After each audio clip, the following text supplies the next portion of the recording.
দর্শক মন্ডলী, আমি এখন অবস্থান করছি দিনাজপুর জেলার নবাবগঞ্জ উপজেলার ফতেপুর মারাশ মৌজার সীতারকোট নামের একটি বিহারে। বিহারটির নাম সীতারকোট বিহার হলেও স্থানীয়দের কাছে সীতারকোট নামেই বেশ পরিচিত।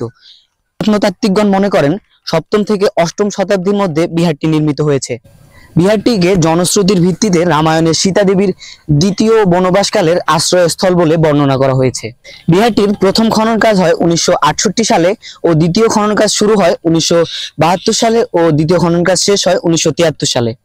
বিহারটি পূর্ব পশ্চিমে 65.23 মিটার ও উত্তর দক্ষিণে 64.11 মিটার প্রশস্ত।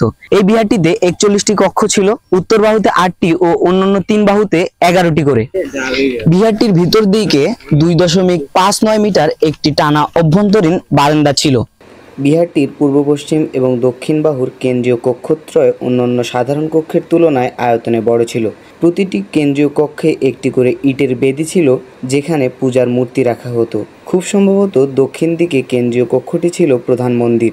প্রধান মন্দিরটির সম্মুখে স্তম্ভশোভিত প্যাভিলিয়নটি মণ্ডপ হিসেবে ব্যবহৃত হয়ে থাকবে। অবসর সময়ে অনেক প্রত্নতত্ত্ব প্রেমীদের দেখা মেলে এই বিহারটিতে।